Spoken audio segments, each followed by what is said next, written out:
This is my 1985 Columbia RX5 bicycle. And yes, I meant to say 85 because it was in fact built in 1985. It is a reproduction of the Columbia 5-star Superb bike from 1952. So that's why the looks are deceiving. They were made to commemorate Columbia's 100th year anniversary, which would have been in 1987, but I guess they made them earlier. And they made about 5,000, so they aren't rare, and they aren't at all desirable or valuable for collectors. But that's not the reason I bought it. I actually ran across it in a antique store and looked at it, but passed on it. And I went back about 4 months later and it was still there, so I decided to take it home. And I definitely paid too much for it, but they were firm on the price because of all of the accessories this thing has. It has a Sturmey Archer 3-speed rear rim, and that was on there when I got it. In fact, everything that's on it was on there when I bought it. The only thing I added was this bell. But overall, it's still in pretty good shape, but far from perfect.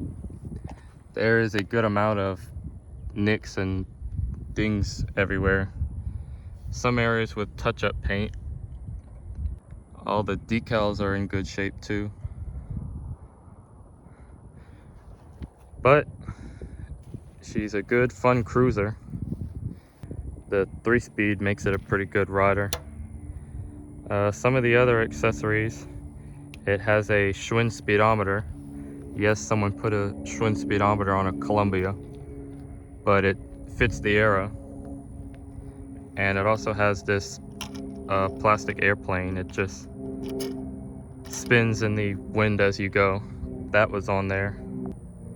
And it also has a mirror and some leather accessories. There's tassels on the handlebars, as well as a hub cleaner, which that basically just, as you ride, it scuffs up the hub and keeps the chrome shiny.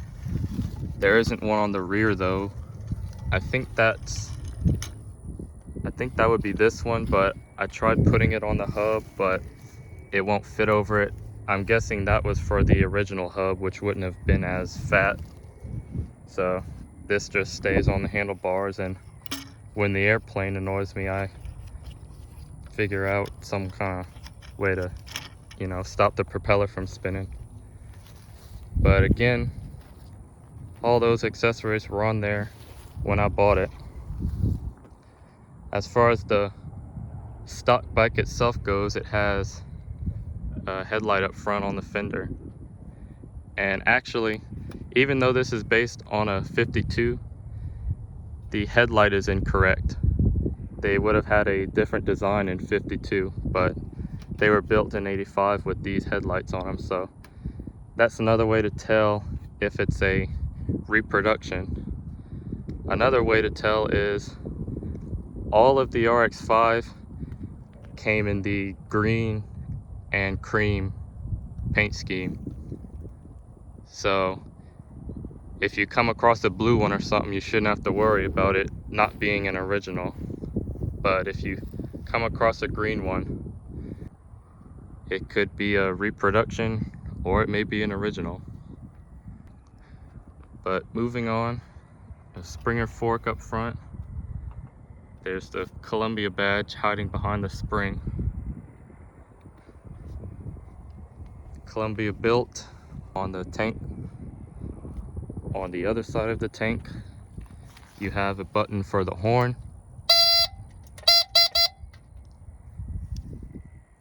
And the original owner added bump stops, I guess, on the fork to keep the paint from chipping.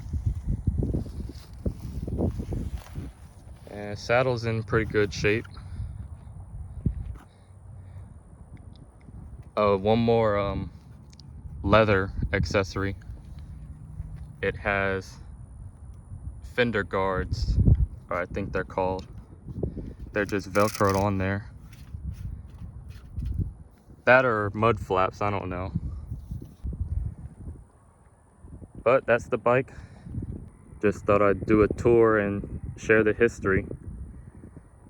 So thanks for watching. Hope you enjoyed. And to close it out, here's a few scenes of her going down the road. Thanks for watching.